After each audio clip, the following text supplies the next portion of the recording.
అవట్లే అంతే ఇది ఉండదు కదా తర్వాత సరిపోద్ది వదిలేదు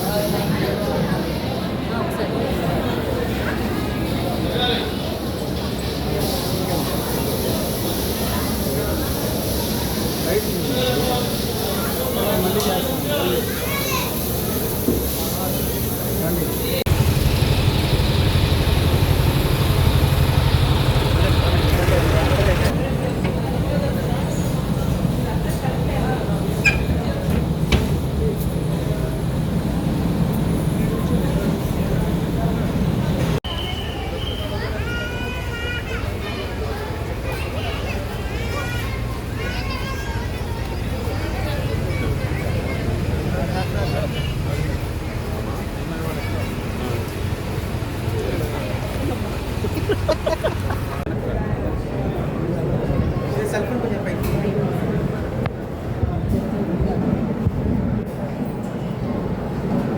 మేడం గొప్ప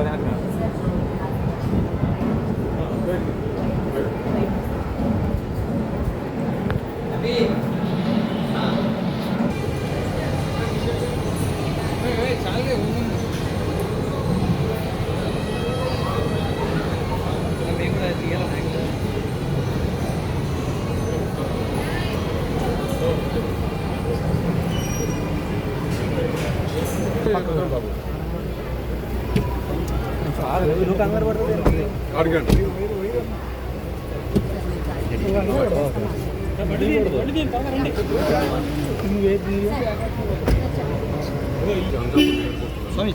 వెళ్ళేటప్పుడు అమ్మవారి ఆశీర్వాదం తీసుకొని ఆమెను దర్శించుకొని రాష్ట్రానికి మంచి జరగాలని కోరుకోవడం ఎల్లుండి సార్ ఎగ్జిట్ పోల్స్ మరి కాసేపట్లో ఉన్నాయి సార్. టెంపుల్లో ఇంతకన్నా రాజకీయాలు వద్దు, కింద మాట్లాడతాం.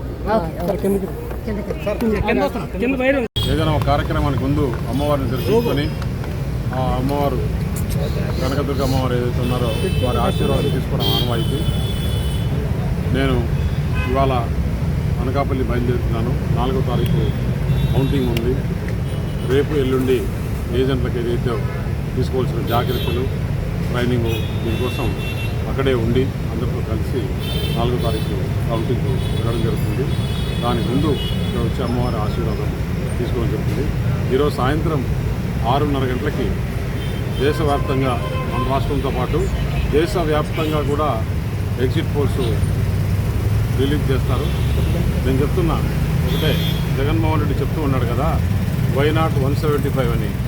జగన్మోహన్ రెడ్డికి అటుపక్క ఫిగర్ ఒకటన్నా ఇటుపక్క ఫిగర్ ఒకటన్నా కట్టడం వైఎస్ఆర్ పార్టీకి గ్యారెంటీ చెప్పేసి తెలియజేస్తున్నాను. ఈ కూటమి ఇటు ఆంధ్రప్రదేశ్లోనూ అటు భారతదేశంలోనూ 2 చోట్ల కూడా ప్రభుత్వం ఏర్పాటు చేస్తుంది. సార్ కూటమికి ఎన్ని సీట్లు వస్తాయి? నేను చెప్పా కదా, 175లో కూటమికి ప్రభుత్వం మెజారిటీ సీట్లు వస్తాయి. ప్రభుత్వం ఏర్పాటు చేయడానికి ఏమాత్రం దొరకలేదు, మంచి సీట్లు వస్తాయి. ఇది ఒక తుఫానా అనాలనా లేదంటే కన్నా ప్రజలు వ్యతిరేకంగా ఉన్నారు. ఆ ప్రజల వ్యతిరేకత మనకు బాగా పోలింగ్లో కనపడింది.